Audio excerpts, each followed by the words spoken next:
Hello students, कैसे हैं आप सभी। उम्मीद है कि अच्छा होंगे और इन अच्छों के साथ में मैं भी रहना सीख गया हूँ। मतलब साफ है कि आप अपने परीक्षा की विशेष तैयारी कर रहे हैं अच्छे रिजल्ट परिणाम पाने के लिए। तो मैं आपके साथ साथ इसलिए हूँ कि कम से कम बेहतर अंक लाने के लिए आप जितना घर पे मेहनत करो उस मेहनत में थोड़ा सा सहयोग मैं कर दे रहा हूँ। और कोशिश करिएगा कि वीडियो पूरा देखिएगा। आपके सामने जो आज नया चैप्टर बिल्कुल नया, जो अब तक मैं ऑफलाइन क्लास में भी नहीं पढ़ाया हूँ, बच्चों को, और ऑनलाइन में ये पहला टॉपिक अलंकार है।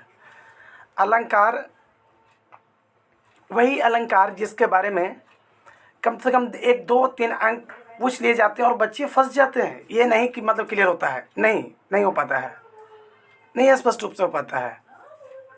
तब इस सिचुएशन में हम क्या करेंगे, तो शुरू से अंत तक पूरा वीडियो देखिए। शुरू करते हैं। आपके सामने स्क्रीन पर दिखाई पड़ रहा है अलंकार, तो शुरू करते हैं। सबसे पहली बात, आपको जो अलंकार दिखाई पड़ रहा है ना, अलंकार जो होता है मैक्सिमम जान लीजिएगा। अलंकार जो होता है पता कहाँ होता है, कविता में होता है। कहाँ होता है, कविता में। एक कविता को सुंदर आकर्षक बनाने के लिए अलंकार की जरूरत होती है। अब रही बात कि सुंदर और आकर्षक बनाने के लिए कैसे होता है, तो आप जरा देख लो, बता देते हैं। देखो कैसे हो रहा है इसे, आपको स्क्रीन पर दिखाई पड़ ही रहा होगा। थोड़ा सा और जूम करने दो। अलंकार के बारे में बात करते हैं तो दो, कितने भाग इसके, दो होते हैं। एक कौन होता है, एक देख लो, एक होता है अर्थ अलंकार। क्या आपको दिखा पड़ा, अर्थ अलंकार। अलंकार एक होता है अर्थ अलंकार और दूसरा का होता है शब्द अलंकार। कुछ बच्चों का डिमांड था कि सर इसके विषय में थोड़ा सा समझाइए, कुछ ज़्यादा विषय समझ में नहीं आता है। आज मैं आपका सारा के सारा एक एक जो डाउट है अलंकार संबंधी सब खत्म कर दूंगा। देखना, ये अच्छे ढंग से क्रिएट करके मैं आपको समझाने के लिए लेकर के आया हूँ कि कम से कम बच्चा लोग को समझ में आ जाए। एक एक पॉइंट में समझाऊंगा, ठीक है। पहला अर्थ अलंकार, दूसरा है शब्द अलंकार। तो आप किसके बारे में पढ़ना चाहोगे? हम सबसे पहले पढ़ा रहे हैं आपको अर्थ अलंकार के बारे में। अर्थ अलंकार के अगर बारे में पढ़े तो इसके कितने भेद, 5। कितने भेद, टोटल 5। ये 5 भेद है ना, तो शुरू से एक एक करके देखिएगा। सबसे पहले लिखा हुआ है उपमा अलंकार। कौन सा अलंकार है, उपमा। अब उपमा अलंकार है तो इसके बारे में थोड़ा सा जानने की कोशिश करिए।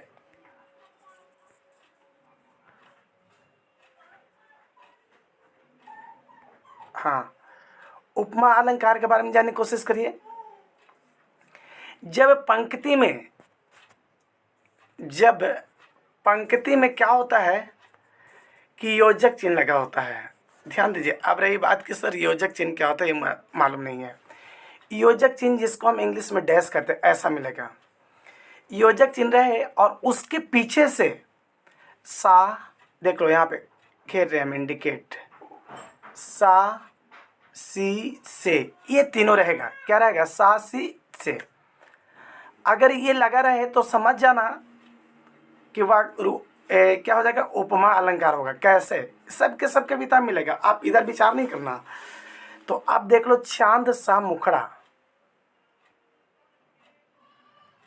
चांद सा मुखड़ा, इसमें थोड़ा सा फोकस करिए। चांद के बाद देखो तो सा नजर आया आपको, सा यहाँ पे, सा के ठीक पहले देखो बीच में डैश है कि नहीं है ना, चांद सा मुखड़ा। अच्छा, उसके बाद में देख लो चांद सा मुखड़ा, तो यहाँ पे सा आएगा। अब सा के जगह पे कभी सी अगर आ जाए, से आ जाए, और सा से सी अगर आ जाए कविता में और बीच में अगर डैश मिल जाए, ऊपर पहले डैश मिल गया ऐसा, तब हम उसे क्या कहेंगे, उपमा अलंकार कहेंगे। क्लियर हो गया। अच्छा, अब देख लो, मान लीजिए हम देते चांद सा, ठीक ना, सूर्य सा समान, हम देते हैं सूर्य सा समान, सूरज के जैसा, ठीक ना। तो सूर्य हम यहाँ पे लिख देते हैं सूर्य, फिर देंगे डैश, ठीक ना, फिर लिखेंगे सा, सूर्य सा समान। तो यहाँ सा के पहले डैश अगर आएगा ना, डैश, तब हम उससे क्या कहेंगे, तब हम उसको क्या कहेंगे, उपमा अलंकार। क्लियर, कहीं पे कोई डाउट नहीं होना चाहिए। ये एक क्लियर हो गया होगा, उपमा अलंकार क्लियर हो गया होगा। मतलब इसमें करना कुछ नहीं यार, बस इतना समझ लेना कि सा सी से, इस सा से सी के पहले डैश लगाओ, उपमा हो गया, ठीक ना। अब देख लो, जिसको हम अब रूपक अलंकार के बारे में बात करते हैं। रूपक अलंकार के जैसे बारे में बात करेंगे, रूपक, तो फोकस करना इसमें क्या है, तनी ध्यान देना रूपक अलंकार में कि जब पंक्ति में दो शब्दों के बीच में, दो शब्दों के बीच में देख लो कौन चिन्ह है, दिखाई पड़ा, योजक चिन्ह। योजक चिन्ह मैंने किस क्या बोलेंगे, फिर वही डैश, यानी डैश जो देख रहे हैं यहाँ पे स्क्रीन पर जो आपको डैश दिखाई पड़ रहा है, ठीक है, डैश आए, लेकिन सा सी से, यानी कि ये तीनों जो है, ये तीनों नाव है, समझ रहे बात करें, ये तीनों नहीं आवे, रुक जाओ यार क्लियर रूप से, एक मिनट मैं बता रहा हूँ, थोड़ा सा दूसरा एरो लेकर के। चलिए यहाँ पे आपको दिखाई पड़ा सा सी से, ये तीनों दिखाई पड़ा ना, ये ना है, तब समझ डैश तो आएगा, डैश तो आएगा, लेकिन क्या है कि ये नहीं आएगा, मतलब सा सी से नहीं आएगा। जब सा सी से नहीं आएगा तब हम क्या करेंगे, इस दौरान क्या करेंगे, हम समझ जाएंगे कौन अलंकार है, तो रूपक अलंकार। उपमा में आपने क्या सीखा कि सा सी आएगा, सा सी आएगा और डैश आएगा, और रूपक में क्या आएगा कि डैश तो आएगा लेकिन सा सी से नहीं आएगा। अब देख लो, चरण रूपी कमल, चरण रूपी कमल, बीच में देखना जरा डैश है कि नहीं है, चरण रूपी के बीच में देखो आप, डैश है ना, डैश तो होगा। जब डैश है तो क्या उसमें सा सी है, चरण सा कमल है, चरण सा रूपी कमल है, ऐसा तो नहीं है, लेकिन चरण रूपी कमल है, तब हम इसको क्या करेंगे, रूपक अलंकार। क्या कहेंगे, रूपक अलंकार। क्लियर हो गया डाउट। चलिए अब तीसरा नंबर देखना, सब के सब हम बताते चल रहे हैं, ठीक ना। अब देख लो उत्प्रेक्षा अलंकार, देख लो उत्प्रेक्षा अलंकार, इसको पकड़ने का भी सब के सब ट्रिक लेकर के आए हैं।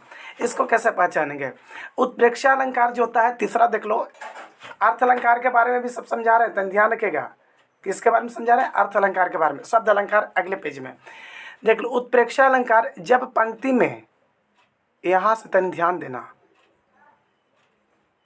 ये जानो मनु मनु, मानो मनु मनु, जानो जनु जनु, ये 6 शब्द अगर दिखाई पड़ जाए तो समझ जाना कि क्या हो गया, इससे हम कौन अलंकार बोलेंगे, उत्प्रेक्षा अलंकार बोलेंगे। समझ में आ गया ना। देखो दिखाई पड़े, मानो मनु मनु, जानो जनु जनु, मैं सर्किल करके, इन सर्किल करके, घेर करके मैंने बता दिया। अब एग्जाम्पल से चलते हैं। एग्जाम्पल में आपको क्या दिखाई पड़ता है, जरा देखना ध्यान से, ध्यान देना। आए, देखो एग्जाम्पल, उसका मुख मानो चंद्रमा सा है। एग्जाम्पल देखना, उसका मुख मानो चंद्रमा सा है। यहाँ मानो देखो तो वर्ड आया है, तो ध्यान दीजिएगा, ये वर्ड मानो आया ना, यहाँ पे चंद्रमा से पहले जो मानो शब्द है हो गया ना, मानो आ गया, तो अब समझ गए कि कौन अलंकार है, उत्प्रेक्षा। अब यहाँ पे देखो दूसरा एग्जाम्पल में देखो, मानहु आया है, मानहु काल रति अंधेरी, तो यहाँ पे मानहु आया ना, मानहु, तो मानहु जो आ गया, यहाँ पे क्या करेंगे, ये 6 शब्द अगर वाक्य में अगर आ जाता है, कविता का सेंटेंस मिल गया और दे देगा, लाइन दे देगा, कभी कभी देता 3-4 लाइन परीक्षा में दे देगा। परीक्षा में 3-4 लाइन देने के बाद में क्या करेगा ना, ये बोलेगा कि बताओ ये कौन सा अलंकार है, एग्जाम्पल में दे देंगे। तो इसमें सोचना क्या है, मैं आपको तो ट्रिक देते जा रहा हूँ, ठीक ना। खाली कॉपी लेकर के बैठ जाना, कलम लेकर बैठ जाना, कुछ है वीडियो देख लो और थोड़ा सा पॉइंट नोट कर लेना, बाकी फिर वो समझो 2-3 नंबर क्लियर हो गया, फिर आप कभी नहीं अति करोगे, कभी भी आपका भ्रम एकदम बिल्कुल खत्म हो जाएगा कि हाँ। नेक्स्ट अगला देख लो, अतिशयोक्ति अलंकार। अतिशयोक्ति अलंकार किसको कहेंगे, जहाँ किसी व्यक्ति वस्तु को बढ़ा चढ़ाकर वर्णन किया जा रहा है, जहाँ किसी व्यक्ति को बढ़ा चढ़ाकर वर्णन किया जा रहा है। अब यहाँ पे लिखा है सोने के चांदी जैसा रंग है, या हम सोनी का नाम न लेकर के ऐसे भी बोल सकते थे कि चांदी जैसा रंग है तेरा सोने जैसा बाल, है ना। तो हम इसमें बढ़ाई चढ़ा कर ना कुछ तारीफ किया जा रहा है, इसमें कुछ बढ़ाई चढ़ा कर ना बोला जा रहा है। अब सोने जैसा बाल देख लो कितना बढ़ाई चढ़ा कर बात किया, और चांदी जैसा रंग देख रहे हो ना, तो ये सब बढ़ा चढ़ा के बोला जा रहा है। तो सेंटेंस आप पकड़ में आ गया होगा, जो बढ़ा चढ़ा के बोला जा रहा है कौन हो गया, अतिशयोक्ति अलंकार। यहाँ पे कोई डाउट नहीं, ये क्लियर हो रहा हो, पक्का कि क्लियर हो रहा होगा। डाउट रहेगा तो कमेंट सेक्शन मुझे जरूर बताइएगा, वरना कोशिश तो मैं ऐसा करता हूँ कि डाउट नहीं रहने दूँ। एक अगला देख लो, भ्रांतिमान। ये भ्रांतिमान अलंकार, अरे यार लास्ट वाला देख लेना जरा।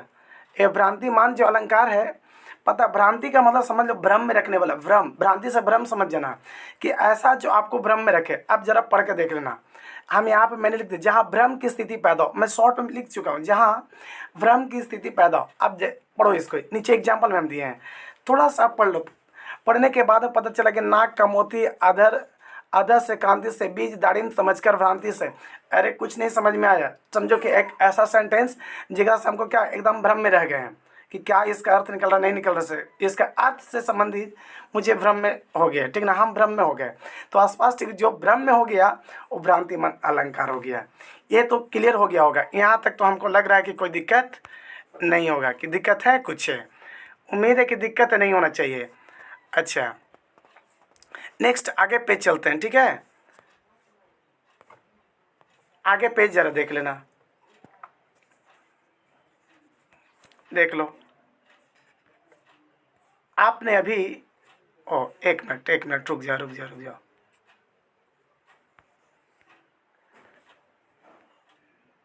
देख लो, अभी आपने क्या देखा था, अभी आपने देखा पता क्या, अर्थ अलंकार के बारे में। अब अर्थ अलंकार के बारे में हो गया तो थोड़ा सा ये भी देख लो, ये भी अलंकार के बारे में कुछ विशेष जान लो। इसमें ज़्यादा कुछ तो नहीं है, लेकिन कोशिश रहेगा कि सबके सब समझ में आ जाएगा, ये तो क्लियर है। एक देख लो, अभी आपने देखा था, हम किसके कौन अलंकार के बारे में बात करेंगे। अब नोट कर लेना, ये बात करें सेकेंड वाला, दो प्रकार का अलंकार था ना, तो हम किसके बारे में जिक्र करेंगे अब, शब्द, ठीक ना, शब्द। जरा ध्यान दीजिएगा, किसके बारे में बात करेंगे अब, शब्द अलंकार के बारे में। तो शब्द अलंकार के कितने भेद देख लो, पहले हम अनुप्रास 1 2 3, तीनों। अब तीनों के बारे में हम जिक्र कर रहे हैं, ठीक ना, तीनों के बारे में जिक्र करें तो कैसे क्या करेंगे, कोशिश करना, देखो कैसे समझ में आएगा से। अनुप्रास अलंकार किसको कहेंगे बाबू, इसमें भी कोई डाउट नहीं है, डाउट तो खरे को में रहेगा भी नहीं, बस इतना जान लेना। देख लो तो थोड़ा सा पहला समझ लेना, अनुप्रास अलंकार किसको कहेंगे, जिस रचना में वर्ण समूह, जिस रचना में वर्ण समूह बार बार आए, जिस रचना में वर्ण समूह या वर्ण बार बार आते हैं वह क्या कहलाएगा, अनुप्रास अलंकार कहलाएगा। कैसे पकड़ेंगे, ट्रिक क्या है, कैसे हम समझाएं आपको, तो देख लो समझने के लिए। यहाँ पे तनिक कंकन, तनि ध्यान दीजिएगा, कंकन किंकिनी धुनी सोनी नुपुर ऐसा करके लिखल है बाबू, तनि देखना, कंकन में कंक कक एक ही वर्ण आ गया दूगो, किंकिनी में की आ गया दूगो, ठीक ना, यानी कि एक ही शब्द आ रहे हैं, ठीक ना। धुनी, धुनी में नी आ रहा है, सुनी में नी आ रहा है, इस प्रकार क्या आ रहा है ना, तो एक ही मतलब कि वर्ण या वर्ण समूह आ रहा है बार बार। अच्छा चारू देख लो, चारू में चा आ रहा है, चंद्र में चाया, चंचल में चाया, अब खेल में ला आ रहा है, जल में ला आ रहा है, थल में ला आ रहा है। तो ऐसा आपको दिखाई पड़ा ना कि हाँ इतने सारे वर्ण एक ही यति में आ जा रहे हैं, तब हम इसको क्या कहेंगे। समझ में आया कि नहीं आया, समझ में आया होगा, देख लो फिर से एक बार थोड़ा सा समझा देने की कोशिश करते हैं, देख लो फिर से। कंकन में कक कक आया, देख लो कंकन में दूगो का और का आया, किंकिन में की और की आया, धूनी में नी आया, सुनी में नी आया, चारू में चाया, चंद्र में चाया, चंचल में चा और चाया की, अच्छा खेल में ला आया, जल में ला आया और थल में ला आया। बताओ एक ही वर्ण आया कि नहीं है, आया ना वाक्य में। तो ये सब कविताओं में दिए जाते हैं और 2-3 लाइन दे देगा, बोला जाएगा ना कौन सा अलंकार है, इसमें कौन सा अलंकार आपको दिखाई पड़े, तो स्पष्ट यार के देखते हुए, देखने के बाद क्लियर कर लोगे। पता है ये 10th में पूछे जाते हैं, पहले सुन लो कि ये पूछा कहाँ कहाँ जाता है। 10th के बोर्ड में पूछा जाता है, इंटर के बोर्ड में पूछा जाता है, जितने भी कंपटीशन लेवल के बोर्ड में सीटेट का जो एग्जाम होता है उसमें पूछा जाता है, टीचर एलिजिबिलिटी जो टेस्ट होता है उसमें पूछा जाता है। जरा विचार करना कि अलंकार कितना इंपॉर्टेंट टॉपिक है।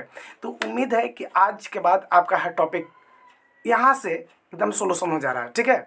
उम्मीद है कि अगर पसंद आ रहा है तो थोड़ा सा लाइक जरूर करिएगा, ठीक है। नेक्स्ट आगे चलिए।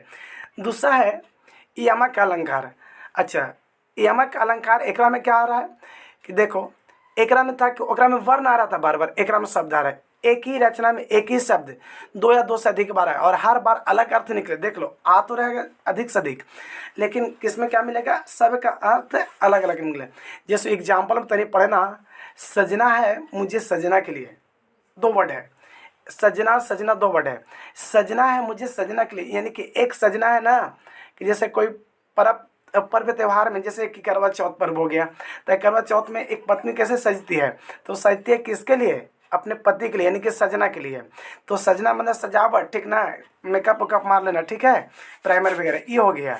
तो ये हो गया अलंकार, ठीक ना, ये यमक अलंकार हो गया, ठीक है। अब निचला देख लेना। अब इसमें देखिएगा, जेते तुम तारे तेते नभ में न तारे, कहने का मतलब जेते तुम तारे, तारे का मतलब होता तारण करना, ठीक ना, तारण होना। और यार ई तारे का मतलब हो गया तारण होना, और इस तारे का मतलब हो गया, देख लो, ई तारण का मतलब कि तारण होना, और इस तारण का मतलब तारे का मतलब हो गया, समझ रहे हैं क्या, इसका मतलब हो गया क्या चीज, ये जो आसमान में होता है ना, स्काई में तारा, उसके बारे में जिक्र किया गया, ठीक है। एक मतलब क्लियर हो गया, यमक अलंकार हो गया ना क्लियर, कोई डाउट नहीं है ना। नहीं, इस सब का अलग अलग अर्थ बताया गया। चलो नेक्स्ट आगे अंतिम देख लेना, श्लेष अलंकार। ये श्लेष अलंकार क्या होता है, जहाँ एक ही शब्द अनेक अर्थ निकले, जहाँ अर्थ तो आएगा, एक ही शब्द आएगा, लेकिन बार बार उसका अलग अलग अर्थ निकलेगा। जैसे रहीमन पानी, एक पानी यहाँ मिला, एक पानी यहाँ मिला, एक पानी यहाँ मिला। अब जरा सुनना, एक पानी का मतलब जल हो गया, एक पानी का मतलब अपनी इज्जत हो गया, एक पानी का मतलब आत्मसम्मान हो गया, ठीक ना। अब आत्मसम्मान का मतलब अपने बारे में, और पानी के एक जगह पानी का मतलब कि इज्जत प्रतिष्ठा इस सब के बारे में, और एक पानी का मतलब कि वह पानी की जो आज लोग बर्बाद कर रहे हैं, ठीक ना। तो वही एक ही वाक्य के कई अर्थ निकलते हैं यहाँ पे। रहीमन पानी राख के, बिन पानी सब सुन, बिन पानी सब सुन, पानी गए ना उभरे मोती मानुष चुन। देख लो, कहीं ना कहीं इस रहीमन जो रहीम जो है तो कहीं ना कहीं कुछ पानी संबंधी बताते हैं कि जो एक बार समाप्त हो गया, वो लाख उपाय कर लो, फिर वो बच नहीं पाता, चाहे इज्जत हो या पानी हो, ठीक ना, या आत्मसम्मान हो, एक बार चला गया तो समझो वो चला गया, ठीक ना। उसे बनाने के लिए बहुत समय देना पड़ता है फिर, ठीक है। हाँ, तो अगर ये बन जाने के बाद क्या होता है कि सब कुछ जिंदगी समझ जाती है, तो ये श्लेष अलंकार कहलाएगा। चलो, ये कौन अलंकार कहलाएगा, श्लेष अलंकार कहलाएगा। तो आप बताना जरा कहीं पे कोई प्रॉब्लम, अलंकार संबंधी कोई प्रॉब्लम अगर होगा तो मुझे कमेंट सेक्शन में जरूर बताइएगा। बाकी तो आप देख ही रहे होंगे ना, बाकी तो आप देख ही रहे होंगे कि ये जो आपको दिखाया पड़ा कि बाय बबलू सर, ठीक है, बाय बबलू सर, यानी कि मैं खुद इसके बारे में आपको लिख करके बनाने के लिए वीडियो, ताकि शॉर्ट वीडियो किस प्रकार से टिप और कॉन्सेप्ट तैयार करूं कि बच्चों को अच्छे ढंग से समझ में आए। तो देख लें, इसे अच्छा लगा होगा तो थोड़ा लाइक भी कर दीजिएगा, और अपने दोस्तों को भी शेयर कर दीजिएगा। और नए अगर स्टूडेंट्स जुड़ते हैं, नए अगर बच्चे कोई जुड़ते हैं, तो समझ जाइएगा कि क्या, आप कम से कम सब्सक्राइब कर लीजिए, जो हर वीडियो आपको कहीं ना कहीं मिल जाएगा। ये तो समझ रहे होंगे कि तो ये तो मेरा लोगो है, ठीक है, कोचिंग का, ऑफलाइन क्लासेज का, ठीक है, स्पेक्ट्रम क्लास सर्किल। तो चलिए, उम्मीद है कि समझ में आया आपको सभी को सभी, ठीक है ना। अगर ये अच्छा लगा होगा वीडियो तो आप क्या करिएगा, लाइक करिएगा, ठीक है। तब तक के लिए जय हिंद।